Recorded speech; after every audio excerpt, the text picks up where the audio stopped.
Hey YouTube, what's happening? Today we're going to talk about a new addition to my rifle collection, the Marlin Model 25. So I'm a big fan of rifles, and I've developed a bit of an affinity for vintage, like wooden rimfire rifles, particularly 22.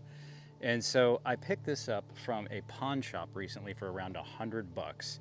It kind of called to me from the cabinet, as they often do.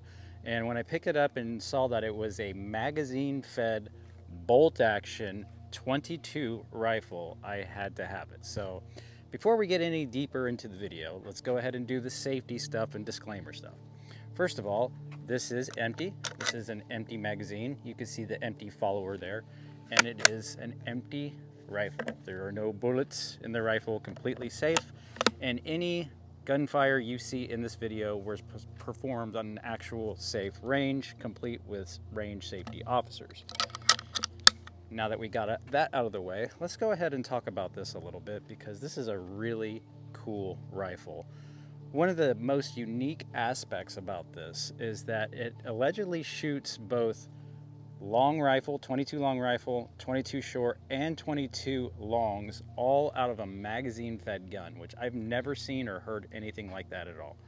Now, it says that on the barrel. I haven't verified that it'll do it yet, although I did take it down to the range and shoot it today, verified that it's, in fact, operating appropriately and safely, and it was. And we took it down there and zeroed it at 25 yards, and then went ahead and figured out what our group was there, just basic iron sights on it, and then that was off the bag. And then we went to 50 yards and did a little bit more off the bag, just to see where we were at, and not too shabby, considering I'm not always the greatest with iron sights and it is kind of an old gun.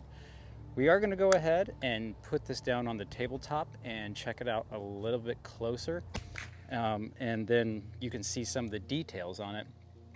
One of the things I will note about this is that it does not have any sling mounts, which is a bit of an annoyance for me, being that I like to use a sling.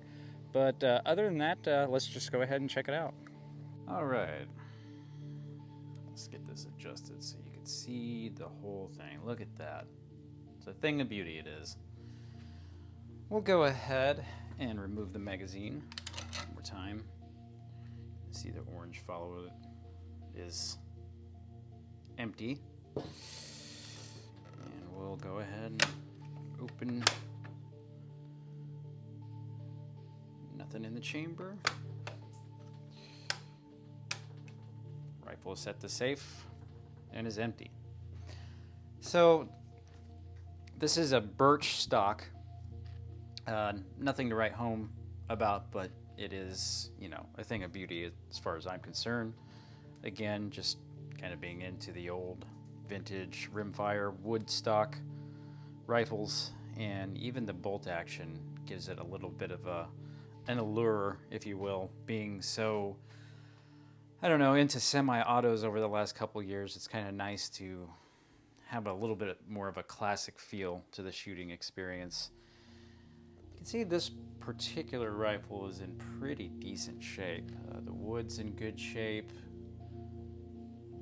There's a little bit of pitting on the barrel in some places, but for the most part, it's in pretty decent shape. So we'll flip it around here safely and check out some of the markings on the barrel. You can see it says Marlin Firearms Company, North Haven, Connecticut, USA. Model 25 micro groove barrel, caliber 22, short, long, and long rifle, which is a pretty interesting thing, considering that this is a magazine-fed rifle, that it can allegedly shoot short and longs. I've only shot long rifle out of this so far, and I have not tried shorts. I definitely will, and we'll probably do a follow-up on it. And I don't own any longs, and I don't think I ever have, actually. What is that tapping? Sorry about that. The microphone's tapping on the camera tripod here. So anyway, you can see the serial number. Now, from what I've read, if you subtract the first two numbers from 100, you will have the date of manufacture, dating this rifle manufacturer to 1987, which is kind of interesting because allegedly the Model 25 was only made from the 60s up to 88, and then it became the Model 25N, or the 25MN if it was chambered in 22 Magnum. So this would have been the year before they went to the 25N, if what I've read is accurate, that is. So, but those are the markings on that side. You have the serial number and the manufacturer. Again, this is an actual Marlin, it's not a Glenfield, which were made between, I believe, the I want to say mid-70s. You can see the safety switch here. Fairly straightforward, fire, safe. So over here we have some markings here. It says, warning, before using gun, read owner's manual for safe operation. Of course, we cannot do that, being I don't have an owner's manual, but that'd be interesting to see if we can track them down.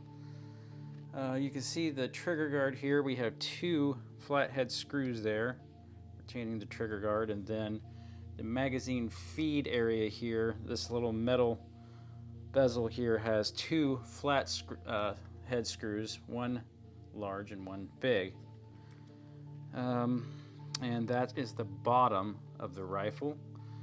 You can see the top here. It does basically cock itself by cycling the bolt, as opposed to some of my other 22 rimfires like the Savage, or excuse me, the Stevens Model 15, which you have to manually pull back on that. And then you can see what that looks like. The bolt open with no magazine in. You can see my coffee through there.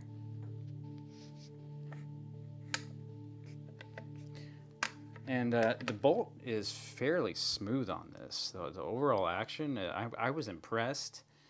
No issues whatsoever. You can see the top of the sights there. It's got the little micro grooves there for a rimfire scope mount, which we'll probably look into. You can see the type of standard rear sight there, and then a close-up of the front sight. Closer look at the barrel, and then we'll give you a good look at the buttstock backplate. Simple piece of what looks like polymer there with two Phillips head screws. Trigger, pretty decent considering what would have been a low cost, rimfire 22 rifle back in the day. Again, I mean, for a $100 fine at a pawn shop, this is a pretty good deal. And it's in really good shape. I mean, at the very most, you can see just like right here, there's some fouling on the wood.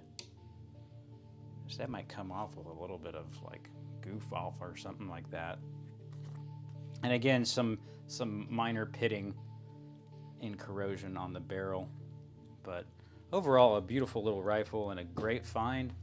In my opinion, a great addition to my vintage 22 rimfire collection. Now, you might not consider this being vintage, being an 80s, but I mean, it's wood.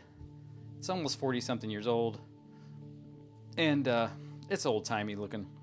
That's it for the Marlin Model 25. If you like this type of content, be sure you're subscribed, like the video, and we'll see you on the next one. Later.